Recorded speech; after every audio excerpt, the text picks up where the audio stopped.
বর্ধমানের কঙ্কালেশ্বরী মন্দিরে কঙ্কালসার অদ্ভুত দর্শন। এই বিগ্রহ কেন? কার এই বিগ্রহ? মা কালীর না অন্য কারু? মা কালীর যদি হয় তাহলে কেন শিবের নাভি থেকে বেরিয়ে আসা পদ্মের উপর তিনি দাঁড়িয়ে রয়েছেন জিভ বের করে? কঙ্কালসারই বা কেন? এই মূর্তিটা বিষ্ণু মন্দিরে অধিষ্ঠান করছে কেন? কবেকার এই মূর্তি? কে বানিয়েছিল এই মূর্তি? মন্দিরটাও বা কে বানিয়েছিল? এই সমস্ত কিছুর প্রশ্ন খুঁজতেই আজকের এই ভিডিও। আসুন আমরা ভিডিও শুরু করি। নমস্কার বন্ধুরা, আমি এখন দাঁড়িয়ে আছি বর্ধমানের বিখ্যাত কঙ্কালেশ্বরী মন্দিরের সামনে। আমরা আপনাদেরকে বর্ধমানের যে ঐতিহাসিক স্থানগুলি রয়েছে সেগুলিকে তুলে ধরবার জন্য বেরিয়ে পড়েছি। গত এপিসোডে আপনারা দেখেছেন আমাদের বিখ্যাত 108 শিব মন্দির। এখন আমি এসেছি আপনাদেরকে কঙ্কালেশ্বরী মন্দির দেখাতে। প্রথমে বলি, এই বর্ধমানের কঙ্কালেশ্বরী মন্দির কেমন করে আসবেন। কঙ্কালেশ্বরী মন্দির বর্ধমান শহরের পশ্চিম দিকে অবস্থিত। আপনি যদি শহরের বাইরে থেকে আসেন তাহলে বর্ধমান স্টেশন থেকে এর দূরত্ব মাত্র 5.5 কিলোমিটার। স্টেশন থেকে আপনি টোটো পেয়ে যাবেন, শেয়ারে বা রিজার্ভ করে চলে আসতে পারেন। প্রথমে পড়বে রথতলা, দেখতে পাবেন রথতলার তোরণটি। তারপর সোজা চলে আসবেন কাঞ্চননগর। এখানেও একটি কাঞ্চননগরের তোরণ রয়েছে। এরপরে আর একটু এগিয়ে আসলে পাবেন কঙ্কালেশ্বরী মন্দির কমপ্লেক্সে ঢোকার সুন্দর তোরণটি। আর যদি আপনি বাসে করে আসেন তাহলে আপনাকে নামতে হবে নবাবহাট বাস স্ট্যান্ডে। সেখান থেকে কিলোমিটার 1.5 এগিয়ে আসলেই পাবেন রথতলা। সোজা চলে যাবেন কাঞ্চননগর, তারপরই আমাদের এই কঙ্কালেশ্বরী মন্দির।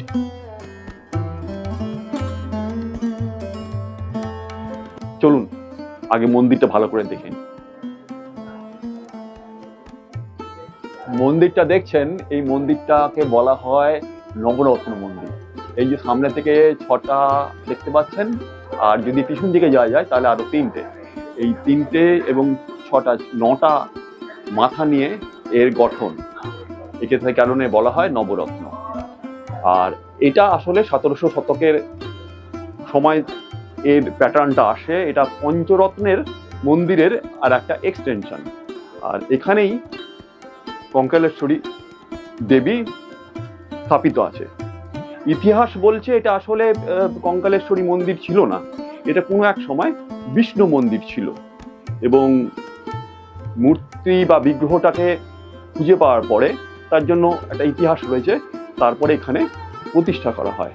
এর গায়ে প্রচুর টেরাকোটার কাজ রয়েছে, কিন্তু রিনোভেশনের কাজ চলাকালীন এগুলো কিছু চাপা পড়ে যায়।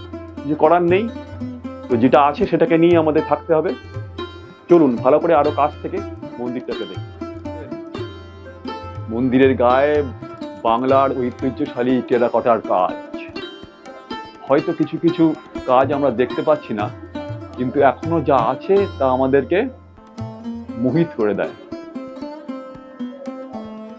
রং করা হয়েছে আমাদের মিউনিসিপ্যালিটির পক্ষ থেকে, পৌরসভা এটাকে রক্ষণাবেক্ষণ করে এবং এই চত্বরটা দারুণ সুন্দর হয়েছে।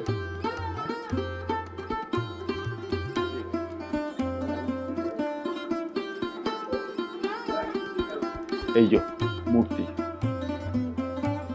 মা কঙ্কালেশ্বরী, অদ্ভুত দর্শন, কঙ্কাল দর্শন, বিভৎস দর্শন। এই মূর্তি এর একটা ইতিহাস রয়েছে। আমাদের যিনি পুরোহিত রয়েছেন তিনি কিছু বলেছেন, সেটা আমাদের শোনাবো। আপনার নামটা বলুন। আমার নাম শঙ্কর চক্রবর্তী। আপনি তো এই মন্দিরের পুরোহিত? হ্যাঁ, পুরোহিত আছে। 42 বছর বয়স। মানে আপনি কতদিন ধরে রয়েছেন এখানে? 42-43 বছর বয়স। 42-43 বছর ধরে। আচ্ছা, এই মা কঙ্কালেশ্বরীর মাহাত্ম্য বা ইতিহাস কি আছে? এটা বাংলার 1323 সালে দামোদর নদী গর্ভে পাওয়া যায় স্বপ্নাদেশে। পেয়েছিলেন কমলাকান্ত পরিব্রাজক। তখন এই মন্দিরে কোনো বিগ্রহ ছিল না, এখানে প্রতিষ্ঠা করা হয় মাকে। মন্দিরে মাকে পাওয়া যায় 105 বছর আগে। মন্দির আনুমানিক 700 বছর আগেকার। আর মূর্তি আনুমানিক বুদ্ধ বা পাল যুগের মূর্তি। ও, এই মন্দিরটা কে বানিয়েছিলেন? এই জানা যায় না। জানা যায় না। ঠিক আছে, ধন্যবাদ আপনাকে। আর এটা আমরা সমস্ত মানুষকে বলবো দেখতে আসতে। আচ্ছা। এই চত্বরটা দারুণ সুন্দর করে সাজিয়েছে, একদম ঘিরে টাইলস বসিয়ে বিশ্রামাগার করে জলের ব্যবস্থা করে দারুণ ভাবে রয়েছে। এখানে মানুষ এসে বসে আছেন, অনেকে কথা বলছেন, অনেক সময় কাটাতেও লোকজন আসেন এখানে।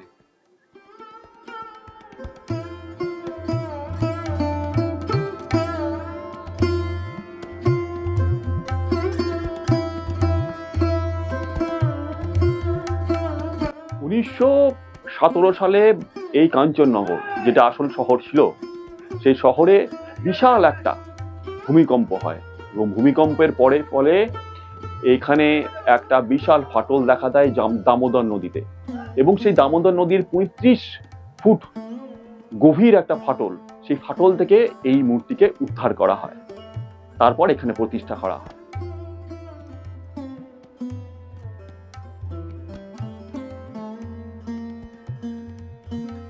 আর একটি মত আছে যে বাংলার 1325 সালে এটা নাকি বাঁকা নদী থেকে পাওয়া গেছে। যাই হোক, বোঝা যাচ্ছে এটা নিয়ে অনেক ধরনের মতামত রয়েছে, নির্দিষ্ট কোনো ইতিহাস এই কঙ্কালেশ্বরী সম্পর্কে জানা নেই। এই মন্দিরটা কিন্তু আসলে কালী মন্দির নয় বা কঙ্কালেশ্বরী মন্দির নয়, এটা বিষ্ণু মন্দির। তার বিষ্ণু মন্দিরে কালীর মূর্তি বা এরকম একটা মূর্তি এলো কোথা থেকে? মূর্তিটা পাওয়ার পর তদানীন্তন বর্ধমানের রাজা বিজয়চাঁদ মহাতাবের কাছে অনুরোধ করা হয় যে এই কাঞ্চননগর এলাকায় একটি বিষ্ণু মন্দির পুরনো পরিত্যক্ত হয়ে পড়ে আছে, সেটা দিন, আমরা এই মূর্তিটাকে রাখবো। তো রাজা মহাতাব রাজি হয়ে যান এবং তারপরে এখানে মন্দিরের মূর্তিটাকে রাখা হয়, এবং সেখান থেকেই 1917 সাল থেকে আজ পর্যন্ত এখানেই মূর্তিটি রয়েছে। কিন্তু মূর্তিটার ইতিহাস কি?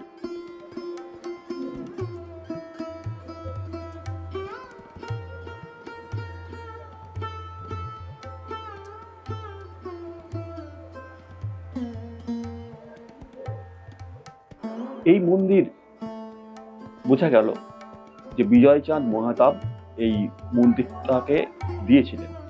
এটা বিষ্ণু মন্দির ছিল, তবু ইতিহাস একটা পাওয়া গেল। কবে তৈরি করা হয়েছিল সেটুকু বোঝা যাচ্ছে না, সম্ভবত 700-800 সালে পুরনো এটা।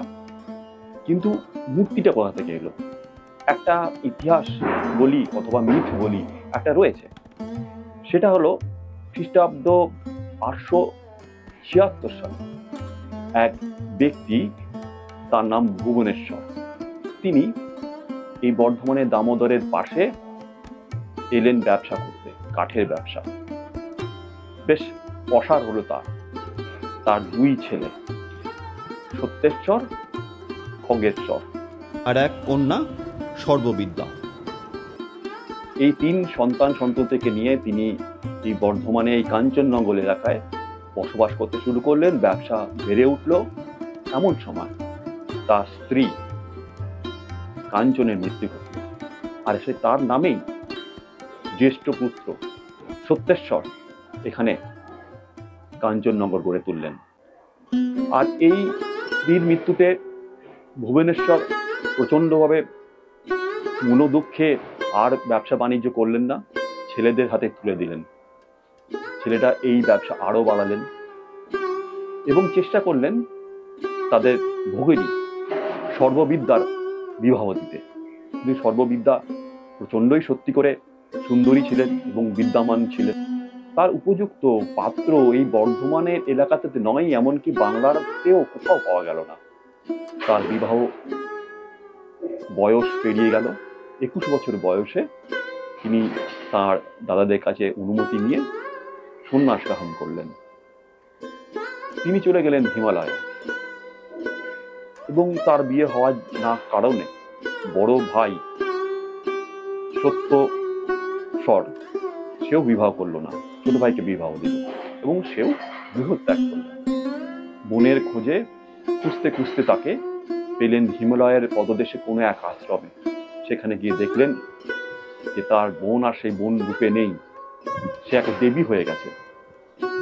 এই দেখে তিনি ঠিক করলেন যে তিনি বোনকে দেবী হিসেবে প্রণাম করবেন এবং সন্ন্যাস গ্রহণ করবেন।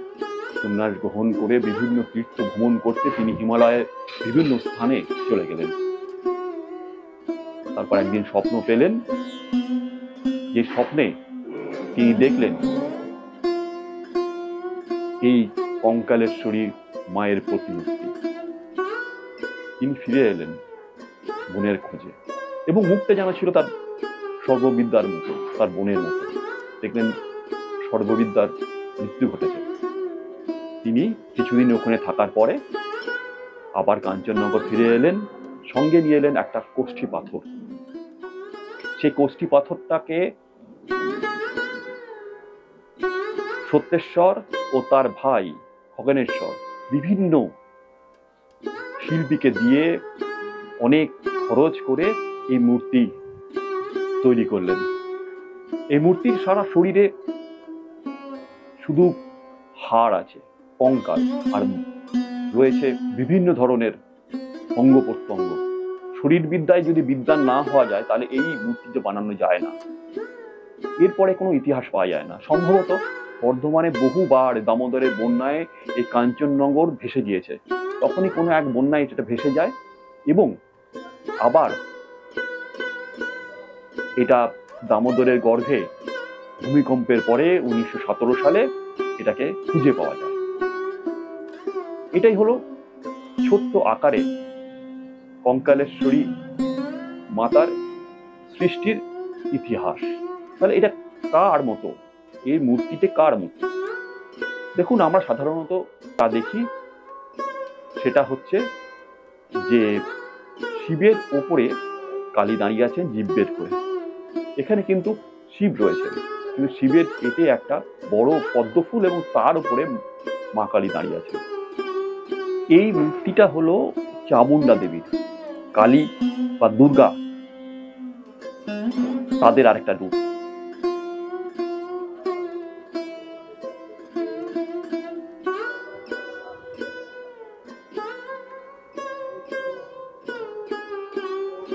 এখানে আপনি অনলাইনেও এই মন্দিরকে সহযোগিতা করতে পারেন। সবকিছুতেই এখন অনলাইন চলে এসছে। ইউপিআই কোড স্ক্যান করুন আর ভগবানকে দান করুন। কঙ্কালেশ্বরী মন্দিরের পাশেই আরেকটি মন্দির রয়েছে, এটার গঠনতন্ত্র তো পঞ্চরত্ন। এটাও রিনোভেট করা হয়েছে, যেখানে এখানেও বেশ কিছু গায়ে টেরাকোটার কাজ করা রয়েছে। চলুন আমরা দেখি। এই সব মন্দিরগুলো এই একই চত্বরে রয়েছে। এটা ছাড়া আর একটি মন্দির রয়েছে এই কঙ্কালেশ্বরী মন্দিরের কমপ্লেক্সে। বোধহয় এটা ওই কয়েকশো বছর আগে, অন্তত 400-500 বছর আগে একটি মন্দির কমপ্লেক্স হিসেবেই ছিল। মানুষজন আসতো এবং এখানে পুজো আর্চা করতো, এবং যেটা শোনা যায় যে ভুবনেশ্বরের ছেলেরা এই কাঞ্চননগরকে একটি ধর্ম শহর হিসেবে গড়ে তুলবার পরিকল্পনা নিয়েছিলেন। তারই নিদর্শন হয়তো এই মন্দিরগুলো একই জায়গায় রয়ে থাকা, বা পরবর্তীতে বর্ধমানের মহারাজা এগুলোকে রক্ষণাবেক্ষণ করেছিলেন। আবার পরবর্তীতে জমিদারি কথা উঠে যাওয়ার পরে এগুলো খারাপ অবস্থা হয়ে যায়, এবং এখন তো মিউনিসিপ্যালিটি বা পৌরসভায় দেখাশোনা করছেন এবং মানুষজনের সহযোগিতায় এটা রয়েছে। ওই দেখুন আরেকটি মন্দির। এই চত্বরটা দেখুন, এই বিশাল চত্বর সমস্তটাই ঘিরে দেওয়া হয়েছে। এখানে ওই কার্তিক মাসের বিশাল মেলা বসে, আর যদি কালী পুজোর সময় আপনি এখানে আসেন তাহলে দেখতে পাবেন প্রচুর মানুষ, হাজার হাজার মানুষ এখানে খাওয়া দাওয়া করছেন, ভোগ খাচ্ছেন। এখান থেকে এই কঙ্কালেশ্বরী মন্দির ট্রাস্ট হাজার হাজার মানুষের ভোগের ব্যবস্থা করেন সেদিন। এই যে এটাও ওই কঙ্কালেশ্বরী মন্দিরের যে কমপ্লেক্স দেখালাম একটু আগে, তারই একটি কোণায় রয়েছে। এটা মহাকাল মন্দির। আর এখানকার যিনি রয়েছেন রক্ষণাবেক্ষণ করেন, তিনি বলছেন যে এটাও শিব মন্দির কোনো সময় ছিল। এখানে ছিল সবই শিব মন্দির, সবই শিব মন্দির। এখানে হচ্ছে নতুন করে ব্যবহার করা হয়েছে। শিব বহুত বড় বড় শিব ছিল, এর জন্য খুব ভালো লাগা। এইটা আমার আমার মনে হয় এখানে বেহুলা নদী ছিল। এখান থেকে বেহুলা নদী যখন পেরিয়ে যায় তখন হচ্ছে সেই যে বলি চাঁদ সদাগরের আমলে,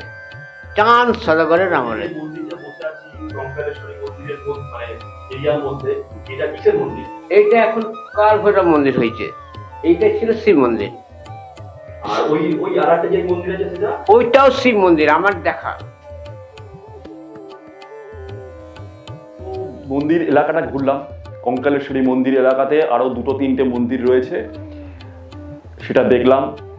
এখানকার যারা বয়স্ক মানুষ তিনি বলছিলেন যে এগুলো শিব মন্দির ছিল, কিন্তু ইতিহাস যতটুকু দেখছি তাতে তো ওই কঙ্কালেশ্বরী মন্দিরটাও শিব মন্দির ছিল না, ওটা বিষ্ণু মন্দিরই ছিল। তো মাঝখানে একটা মন্দির যেটা রয়েছে সেটা হচ্ছে বিষ্ণু মন্দির, সেটাকে দেখলাম আমরা। বিষ্ণুর মূর্তি রাখা আছে, আর এটা মহাকালের মূর্তি রাখা আছে। এইটা যে এখানে মহাকালের মূর্তি রাখা রয়েছে, এটা মহাকালের মন্দির। আর ওই যে দেখা যাচ্ছে দূরে ওইটা হচ্ছে বিষ্ণু মন্দির। ওটা আমরা চকে দেখেছি। এই চত্বরটাতে বেশ কটা মন্দির রয়েছে দেখলাম। তাহলে এবার আমাদের ফিরে যাওয়ার পালা। অনেক রোদে, ঠাঁটা রোদে অনেকক্ষণ ধরে রয়েছি। তো কঙ্কালেশ্বরীর যিনি পুরোহিত তিনি বলছেন বাবা রোদের মধ্যে কি করে ঘুরছেন। তো এটা নেশা, ছবি তুলতে খেয়ালই থাকে না কি করছি, কোথায় রয়েছি, কত রোদের মধ্যে রয়েছি। চলুন এবার ফিরি। এর পরের এপিসোডে বর্ধমানে আরও অনেক ঐতিহাসিক স্থান রয়েছে, তার মধ্যে কোনটা একটা আপনাদের তুলে ধরবো।